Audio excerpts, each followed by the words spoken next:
This is Healing Through Love.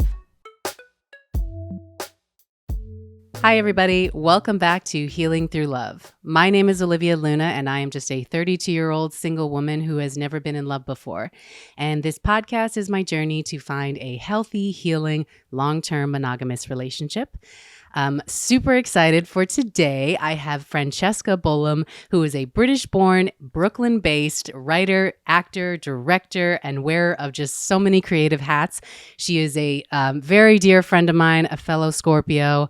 We have had very many late nights of just like talking about the horrible dates we've had, the relationship drama that we've, seemed to be aligned with in a lot of times.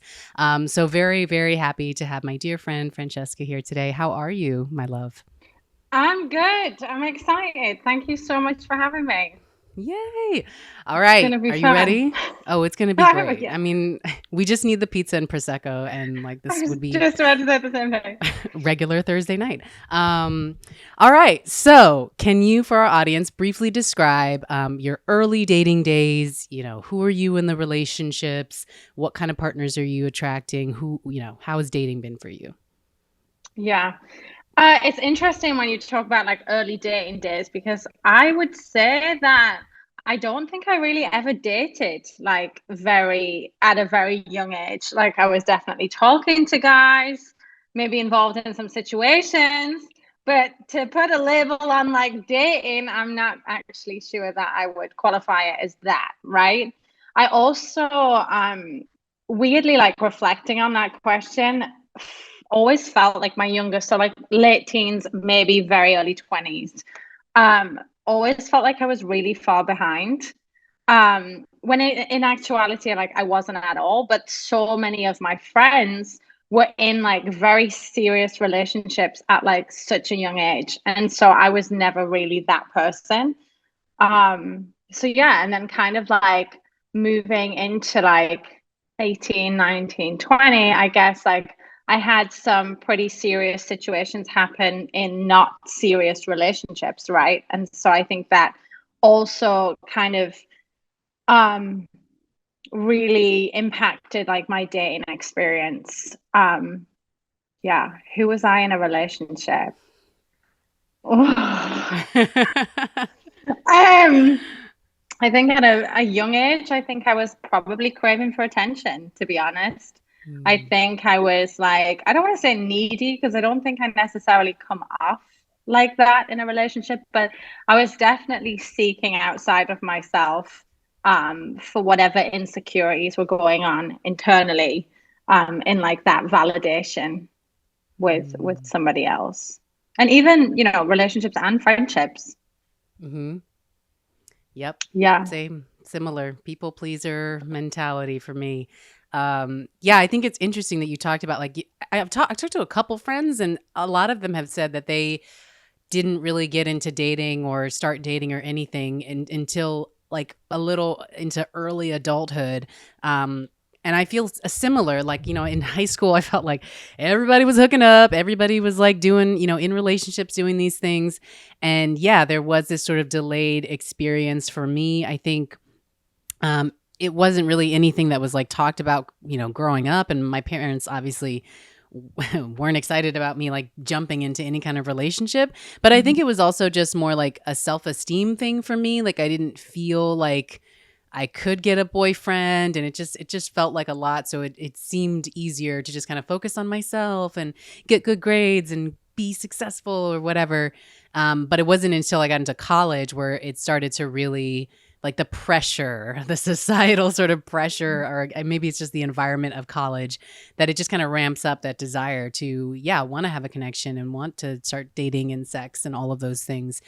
And when you haven't experienced it early on or had enough like interactions to know who you are in a relationship, it's like a lot of information at once. The second you start dating and you start getting into something with like something serious with someone, I found that like the anxiety would come in from just like all of this like new experiences at one time, which can be scary at Right. that age. Yeah, still Totally. figuring things And out. like And like the difference between like being in quote unquote like a serious relationship, right? It could just be physical, which is serious kind of at any age, but not actually having like the support of a quote unquote serious relationship is also, I feel like, a lot to handle sometimes. And it's interesting that you like brought up your family, because I guess like I kind of grew up like my mom and dad are together. They met, I think my mom was like 19, my dad was like, I don't know, 21. They met at a party, they're still together. It's like, him and her and two kids and two cars and a dog, and and so I kind of, without necessarily, not like that they imposed any pressure to be like them in any way, shape, or form. And like my mom, especially, always encouraged me to like, go outside my comfort zone and whatever. I think there was this kind of expectation, right? Like that these are the kinds of like relationships that are acceptable.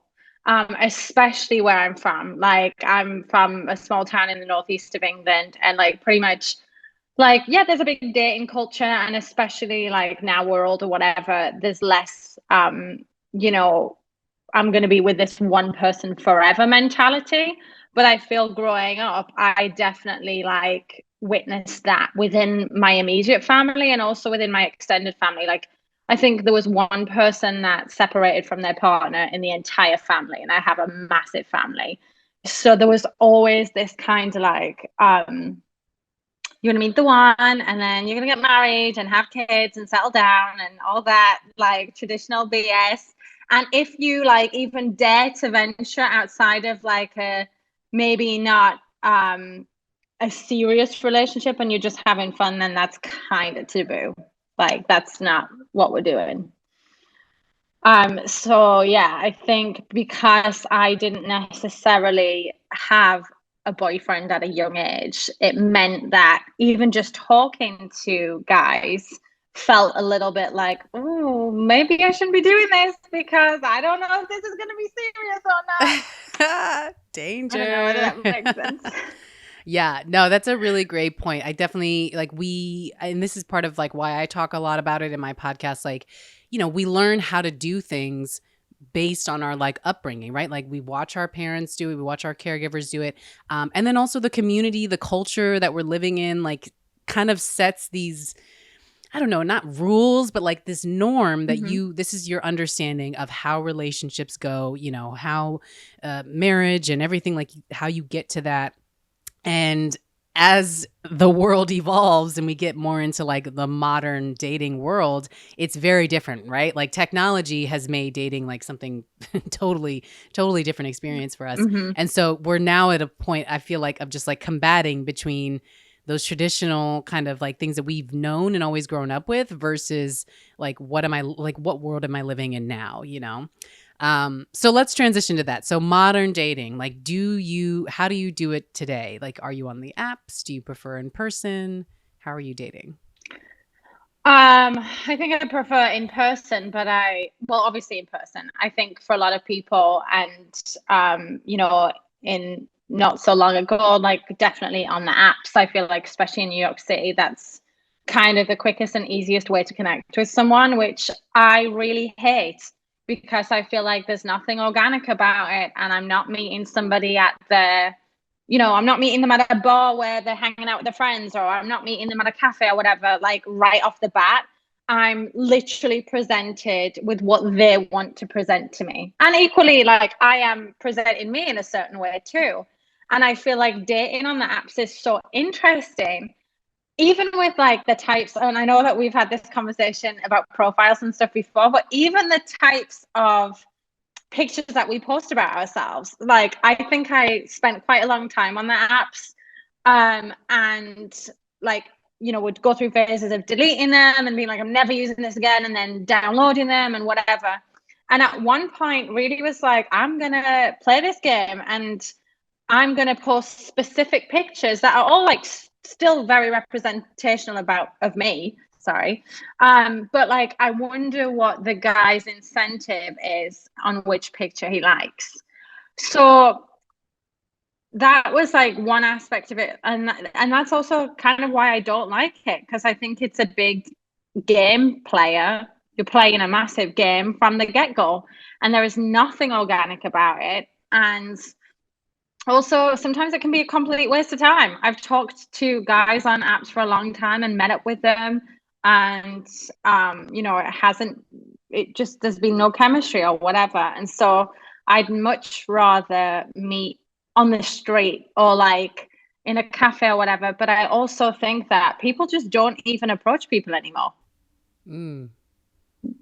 Like there's been so many times that I've like seen someone hot on the train and wanted to be like, hey, here's my number. And I've witnessed that happen before, like some girl throwing her number at this guy in and being like, ah.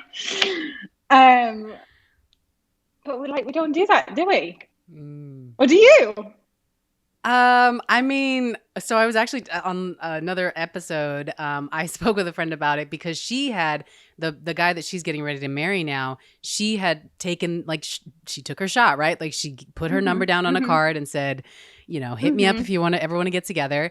And we talked about that. Like, is that necessarily like a faux pas? Like, is it something that we should just do more of? And I definitely think that, yeah, if you like somebody, you think, even if you don't really know much about them, but you're interested, like express that. Nothing hurts from just like putting it out there at least and like asking, right? Asking questions is like the best thing that I think anybody can do, and just trying to, build a connection or a relationship with somebody. But if you just like assume, or you get into your head too much about like, the rejection, or am I going to look crazy? Or I think that's the biggest thing, is like particularly for women, right? Like we don't want to look like desperate or thirsty or whatever by like approaching a guy. We also don't want to appear as like too aggressive, or like, is this making me like too much of my masculine energy by like initiating this, especially in I'm speaking specifically to heterosexual relationships. But Yeah. I'm of the mindset that like, if you like something, go for it. Like just put it out there. I have found a lot of guys, are excited by that, or like interested in that.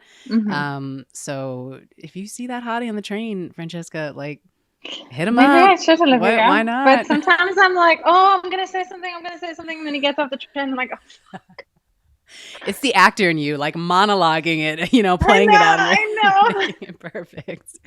I'm like, Um, I don't want to look ridiculous, but yeah, you're right. I should just not care. you're being you, and there's nothing ridiculous about that. I do want to go back to something you Sometimes, said yeah. earlier about like profile photos, and like the photos that we choose to put like on our profiles. So I'm a photographer, right? Like I'm very much, I have that kind of eye and understanding, but particularly when I'm shooting people, like being able to capture like the essence of a person in a way, right? Like I'll have a conversation with them, kind of get an understanding of like just who they are. And then try to pull out like a little glimmer of that in my photos. And so when I was on the apps and looking at the photos that people were choosing to like highlight on their or put on their profile, is so like there's so many people I feel that are like, I can see the insecurity or the kind of fear or the perception that they have about themselves like through their photos. Example, right? Like all of your photos, you're in sunglasses or you're in a hat, right? Like you're covering or concealing your face in your way. You have photos where you're in a big group of multiple people and I don't know who you are, right? Like I got to keep going through the profile to see like Yeah, which one are you? And I hope your friends are not hotter than you. No, that's awful. But always the case. but it happens, right? It's Um always the case. it's always the case. Or the other thing is if they have a photo of another woman in their picture and like the scratch out, right? The blurred like crop or whatever, like it's weird. It just, I don't know, it does say some things for me. So tell me about what are these photos that you, if you want to talk about it, but the photos that you thought best highlighted you.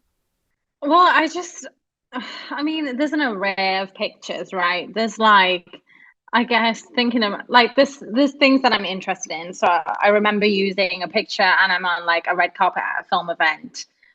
So like you get the full body shot, like you said, I don't like all the pictures where it's from one angle, or like a lot of guys do that they must get off on the fact that they have a car because every single picture is of them in their car. And I'm like, Yeah. Yeah. you just do this all I don't care if day? you have a car. Like, good for you. Don't care. I want to Great. see you. Like, this is not an Uber advert. Like, come on. Um, but I just have an array of, like, I think that there was a selfie. I'm not really one for putting on group pictures because I quite frankly don't want to put my friends' faces out there. Like, Fair. Yeah. I don't necessarily have their consent. And I'm kind of weird about that too, because then also I've encountered people in the past that have like known some of my friends and then they already have this expectation or this, and that can go either way, right? That can be a good thing or a bad thing, but whatever. So I don't do that. But I just remember getting to the point where I put on my profile exactly what I wanted, right? And that I was looking for something serious. And I was getting all of these guys that initially wanted something serious too. And it never turned out that way. And as I was like updating my profile, I was like, okay, I'm going to put, I don't want to say this. You might ask this later.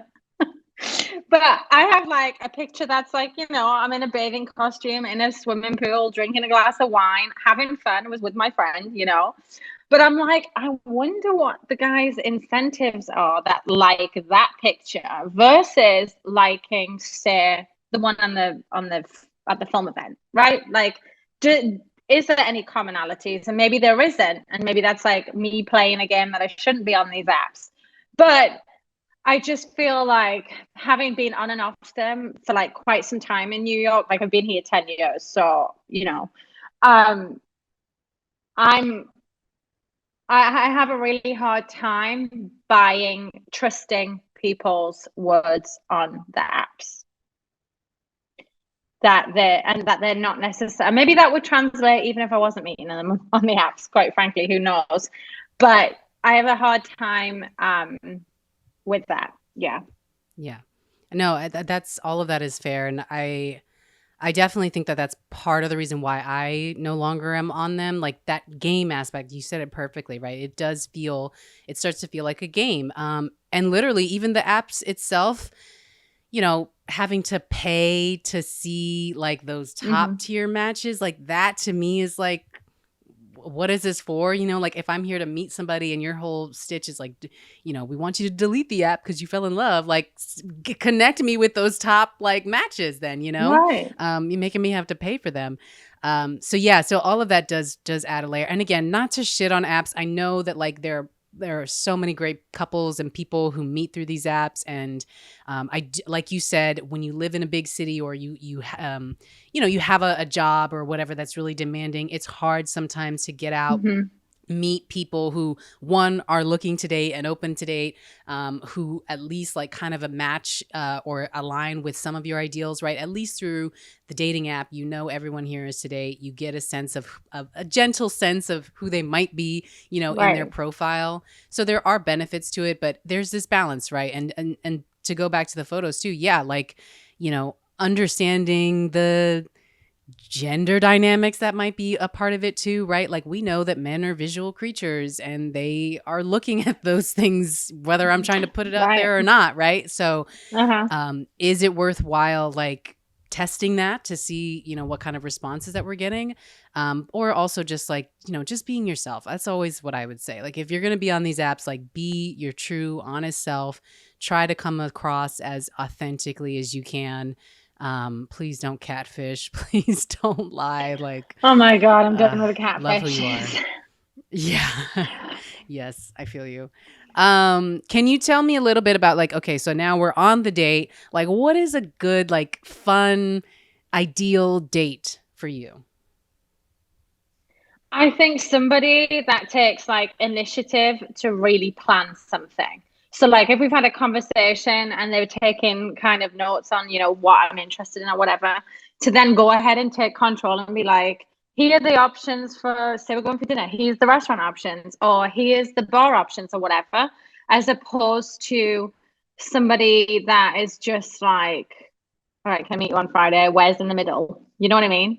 Like actually planning. And I know, so like one of my favorite first dates, was actually like probably one of the best dates I've ever been on. It was so sweet. We both decided to be tourists in New York. And so we like met in Dumbo because he'd actually just moved here not so long ago. And so he was like, I want to walk the Brooklyn Bridge. And at first I was like, oh, this is like, how many times have I walked this bridge? But then he'd had this whole like agenda planned. So I showed up, we walked to Dumbo. We ended up getting lunch in Dumbo. Then we walked the Brooklyn Bridge. He'd planned like this rooftop cocktail bar at the other side that also had, I'm like forgetting what area that is, but it also had like ice cream and like a really nice like restaurant and stuff. And we just sat.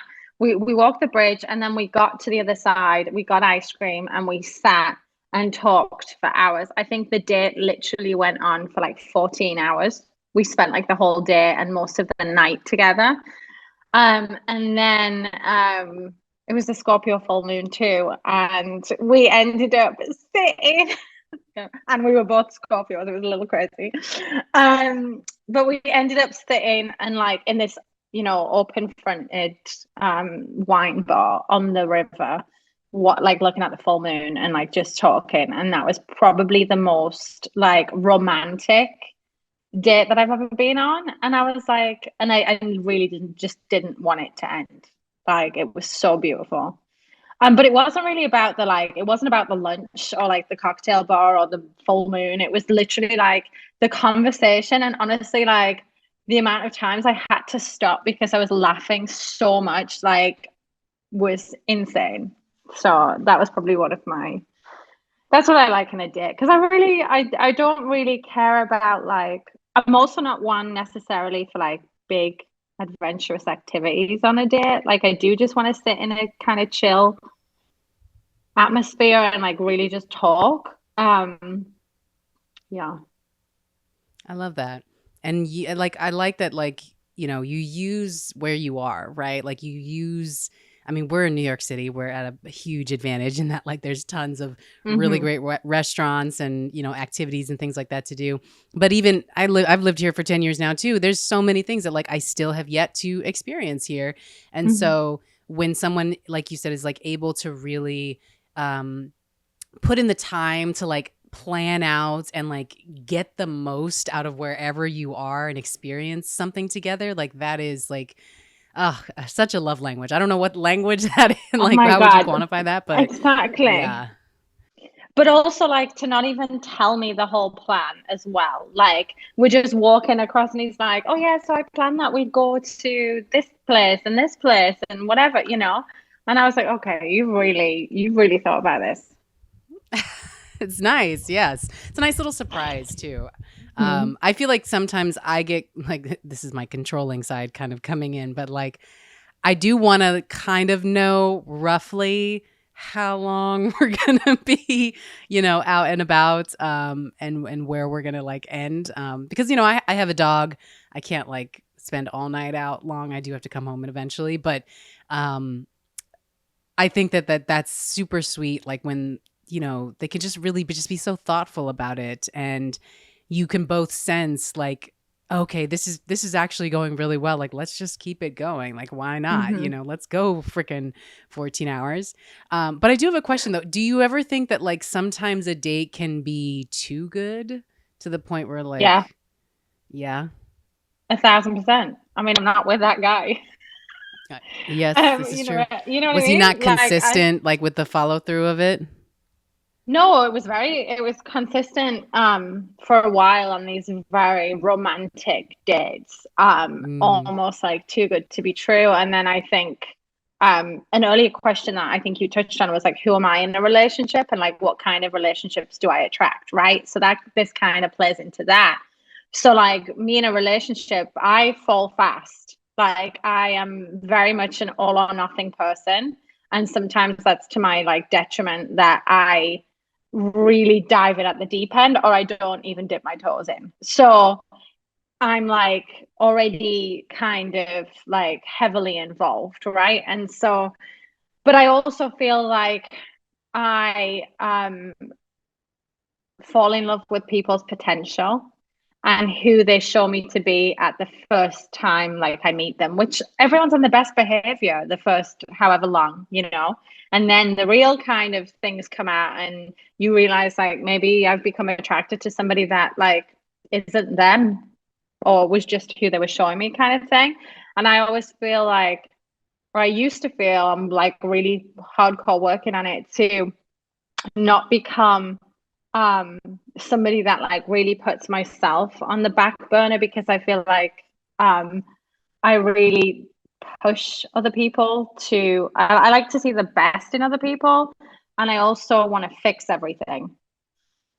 And then that comes with like putting my own needs. Yeah, babe. Same. Same all I day. know. Yeah. I'm like, where's This the is why we're friends, prosecco? everybody. We're like the same person sometimes. Anyway. Sometimes. Yeah. You know what I mean? You know what I mean? Yeah. Like you push for like the other person to be that the best kind of person that you think they are. And then I sometimes, more so in the past, have felt like I've molded myself to accommodate that person. And then the person I become is not who I am, you Mm, know. yeah. Did I Yeah. just go off on a tangent? No, you hit it. I mean, falling in love with someone's potential is my toxic trait for sure. Um, and it's exactly as to what you said. Like, right? Like you can see like how like the best of like who this person can be. And so you do want to like help, you want to heal, you want to like cultivate like their greatness. And meanwhile, like you're miserable. You're staying up late, trying to get this person to like engage with you, and you're putting in all of this effort and it's not being reciprocated. And yeah, your own needs end up falling to the wayside.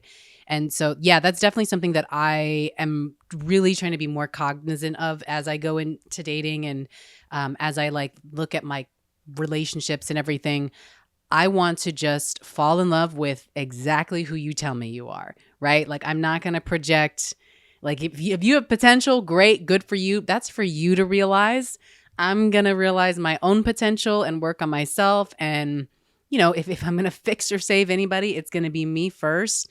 I'm here to support and have a good time with you, but we can challenge each other for sure. But I think your Hmm. work is your work, my work is mine. Like this whole like trying to, I don't know, base a whole relationship off of the potential of how great it could be. It can be so intoxicating because it only takes one time, right? It only takes one time for them to like Yeah. meet it and to get there, and it's great. And then you equate that to, every relationship that you have, right?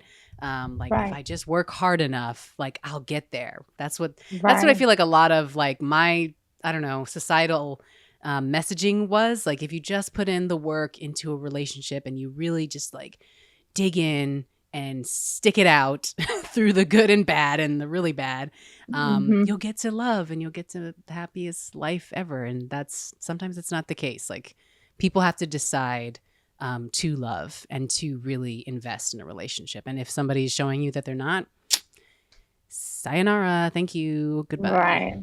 Right. Exactly. Yeah. Um, so what can you tell me a little bit about, I think we talked a little bit about this, but what is your love language? Do you have a All of them. particular all of them?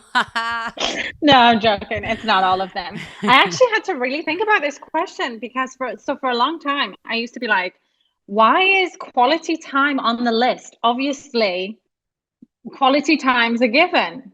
I couldn't be like more wrong if I tried, right?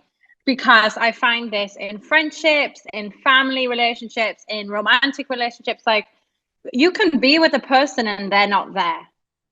And that for me, so quality time, like I don't want to say undivided attention, but like, intention of like being with me in that moment is super important in a way that I never thought it ever would be, because I feel like I'm the kind of person that like if I'm hanging out with you or I'm talking to you or whatever, I really want to invest and be present in that. But that's not always a given for some people. Like sometimes you can be hanging out with someone and they're on the phone 24/7, or they're doing a work call, or they're whatever.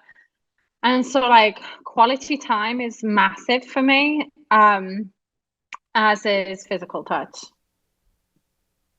you know. Yes, I know. I know. Good Yeah, anymore. so what else? There's nothing else. Touch me and spend all your time with me. Touch me and Yeah. Spend us God, 14 I hours with love me it. on a date. Literally, I'm never gonna get another date in my life. No, no, there's so many like people I'm finding there's a lot more people who really do like that quality time. And I don't maybe it's a result of the pandemic and like us having this weird like 2-3 years of not really communicating, not really being able to spend like actual physical time together. The more people I talk to like, yeah, actually quality time is really really important because we could go through that shit again and I won't touch Totally, anybody or be around anybody for months and months and totally. months. So But also in the from the aspect of like I feel like during the pandemic we all became more available with technology, right? Like we were all at the drop of a hat on a Zoom meeting or on a call or super accessible. And because like at the start, a lot of us like some of us were I was out of work and like whatever, I had all this time on my hands. And so I was just accessible all the time. And I don't think that stopped when we like started to come out of it and like back to like to our normal. And so I feel like for a lot of people, like either work wise or personal life wise, they are accessible 24/7, which means like even when you're on a date with somebody or hanging out with someone or whatever, they're still that accessible to like everybody else. And so like the importance for me of like being able to be like, I'm putting my phone somewhere else, or I'm literally just here and I'm not clock watching or double booking myself every single time, is like really important in that regard. yes, give me my full shot with you, right? Like, let me really experience who you like. If you're here with me, like, be with me, right? I was on a date, with a guy, and we had been dating for like a month or so, and the whole time I noticed like he was getting messages from, another young woman. And not that I was like looking at his phone or anything, but like his phone was Mm-hmm. out throughout most of the date. It's on the Scorpio table, it's detective right over there. there, right? Like, I mean, put your phone away maybe, and I wouldn't have seen it, but your phone was out, it's there, it's in front of me. And I just kind of noticed that. And I did bring it up and come to find out that, like, she was a friend, but like more than a friend too. And they were talking as well. So it just kind of felt like, well, damn, what was I like? I'm having a great time on this date. I'm experiencing you. I'm present with you. And meanwhile, what, like every time you go to the bathroom, you're also kind of talking to this person? Like, it Mm-hmm. sucks. It sucks. If there was some honesty about it from the jump, like if people are down for like open things or whatever, like that's totally, your prerogative, great. But if I have come with the intention of really just wanting to see you and know you, like that is my love language, right? Like I want to embrace like, all of who Mm-hmm. you are in this moment and not like feel like, I'm half in, half out elsewhere, and not as fully present with this. So I totally feel that, and I think that that's maybe now quality. I don't know. I went back and forth. I was like, physical touch might be a love language. Gift giving is a love language. Now, quality time might be. It is really all of them, like you said. No, it really is, Olivia, because I'm like, I used to be like, oh, I don't really care about acts of service. But then I'm like, sometimes like I'm a very independent person and sometimes I'd like to be a little less independent if someone wants to surprise me and do something nice, you know?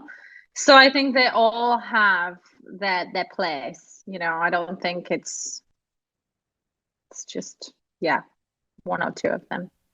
I'm down, express them all. And then based on how your date or partner reacts, then you'll know, right? Like ask, right? It's the same thing. Exactly. Ask and then you'll know. So just explore them all because you never know. They might end up liking something that they didn't realize that they liked. So, what have you had any kind of like really hard lessons from love or like trying to love?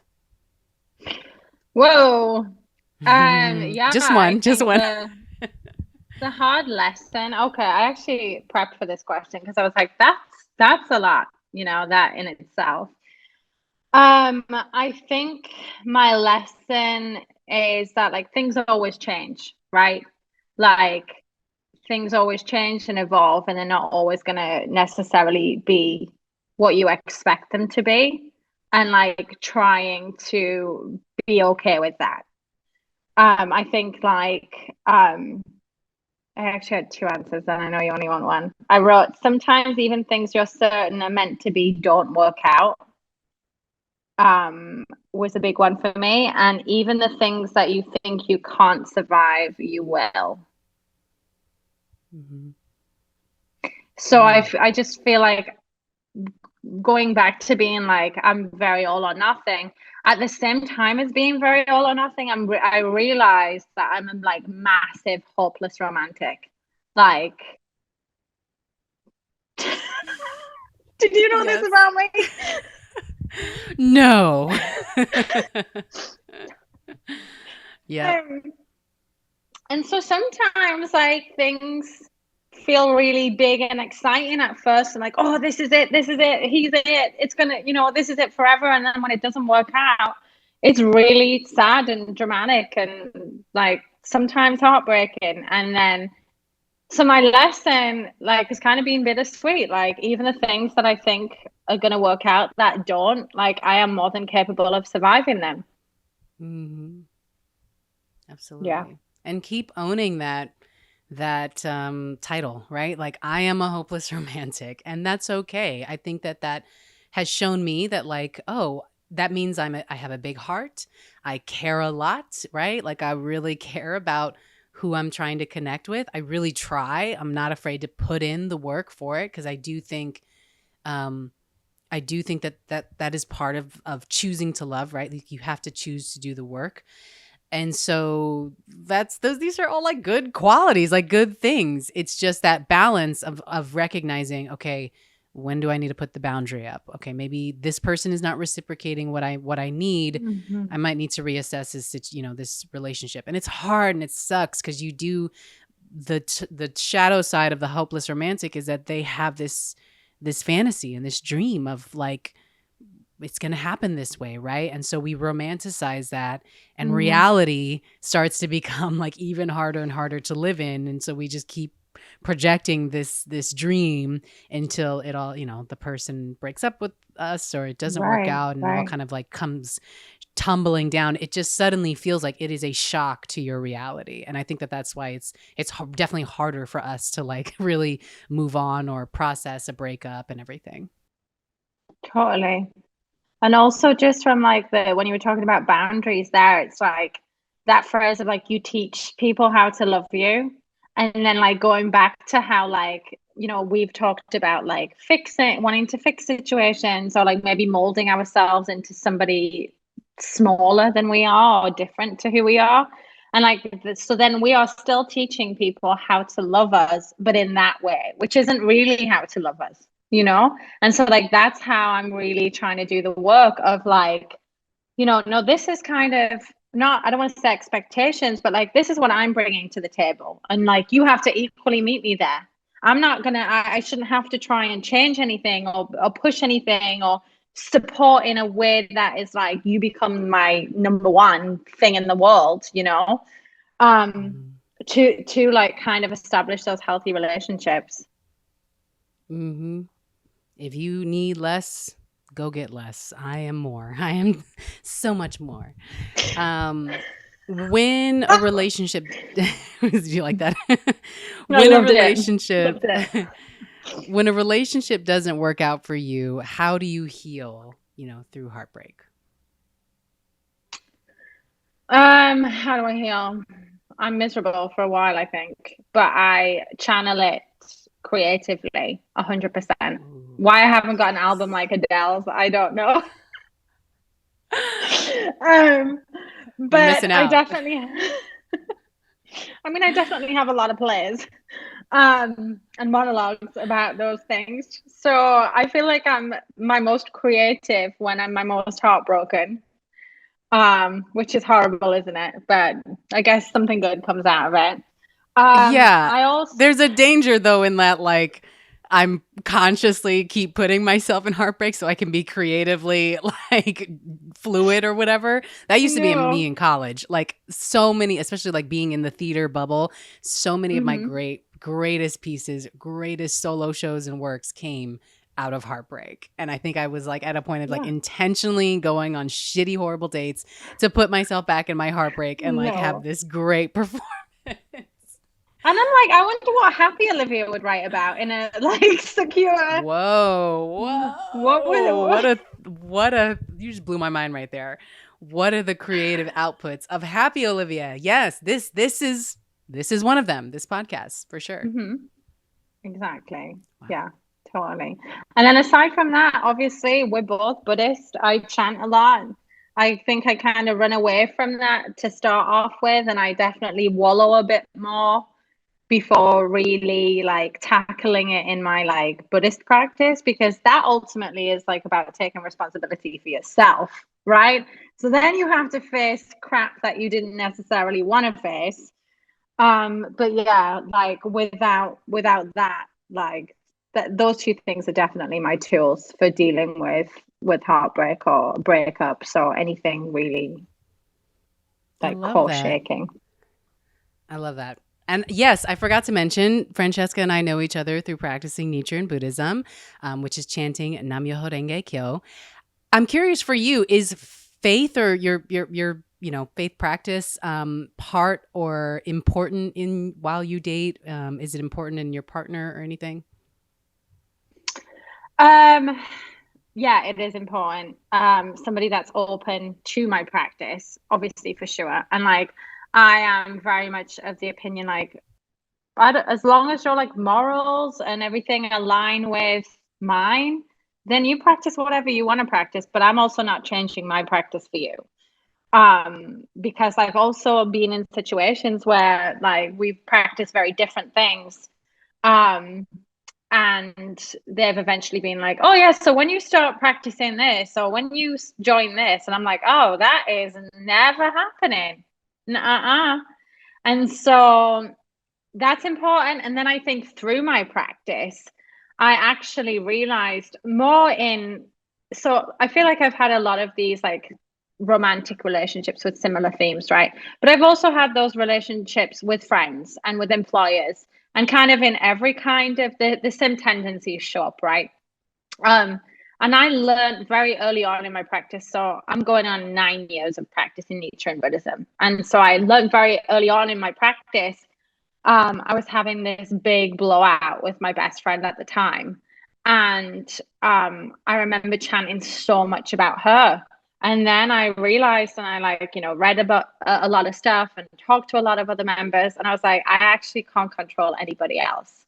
Like, I can't expect the outcome that I want to expect, because like they have their own free will, right? They're going to do whatever they do based on their own tendencies or their own karma or their own trauma or whatever helps inform that. And so I think very early on, one of the key things to my practice was literally like, as much as it is, you can chant about anything, I can't chant to control what I want in this person, in this relationship. I can only really chant about doing the work myself and like the best possible outcome for the situation. So Absolutely. I think yeah, that that's my yeah, yeah. favorite part about our practice is that it's like you said, it's not about the other external people or things. It's about you and really making that internal shift to start to see that external change, right? Like it radiates outward from us deciding like, okay, I need to break this pattern. Like I see it as I'm chanting, like I'll see Hmm. my patterns and like, okay, I want to do the change I need inside of me to really shift that and radically transform my life to be aligned with what it is that I'm wanting, and that includes all relationships, but particularly in this sense, like romantic relationships. That's been a big part of my work this past year, is like really coming to terms with that pattern and saying, okay, like I gotta really like make some changes here. So Hmm. I love that. And in the beginning of my dating days, like, because faith, like, it's important to me, but like I didn't instill it as something that was like important for my partner to have necessarily. It's like you said, as long as we're respectful of each other, of, whatever practices that we have, like, it's fine. But I also wasn't like sharing about my faith and my practice for a really long time. Maybe just, I don't know, out of nervousness, out of just like Yeah. not wanting to seem like too religious or whatever. But I think, when you're dating somebody, you're getting to know somebody, again, just being true and authentic to yourself, like, share that out front, because you might come to realize that, you date and date and date, and then all of a sudden it's like you said, like, oh, actually this is super important to me, and if you're not my faith, then this isn't going to work out. And it's like, okay, well, we could have squared that away like day one. Day So one, first share date, it, just share it. I don't think it's too deep. I think it's just, you don't have to go too far into it, but just like, own who you are and express that, whatever Yeah, practices, beliefs, anything that you have, for sure. totally. Totally. And like it's interesting what we were talking about, like these patterns in relationships, because I'm really trying, like, I'm sure you've all got from this now that I've had some like pretty intense, dramatic, unsuccessful relationships. Or maybe they were successful in the time that they had and that was it. But like how not to carry the kind of baggage of past relationships and past tendencies and impose them or project them onto like future dates is like something that I've really, really tried to address and like shift myself. And I think some of that, like going back to childhood and how we're loved as kids, like that plays a huge part, right? Like of what we think love is and how, and even I was like thinking about this earlier, and I was like, like obviously I had my mom and dad, but I also had my grandparents on my mom's side who like pretty much raised me as well, because both my parents worked and still do work full time. Um, but like also I lost one of them at a very young age. And so like I think there's this fear of, um maybe never really having full control over the situation, or never really having someone forever, that like also impacted like the dynamics of who I am or who I was in my early dating days, and up until the last kind of few years. um Heavily impacted the choices I made and who I became in those relationships, but also really from like my experience as a kid. Mm-hmm. Absolutely. Know who you are, know where you came from, and do the work to slowly detangle yourself from that, if you need to. Mm-hmm. So yeah. Anything else you want to share, or any questions you have for me? When do I get a successful date? I'm joking. You know what? We're both on that. We're both on that journey together. So who's going to figure it out first? Whoever figures it out first, we'll Oh just tell my the other gosh. person, right? Yeah, yeah, Well, thank yeah. you so much. I really appreciate you You're coming on and welcome. talking with me today. I love you. I Appreciate love you, and you thank too. you. Thank you Thanks, so love. much. Thank you so much for listening to another episode of Healing Through Love.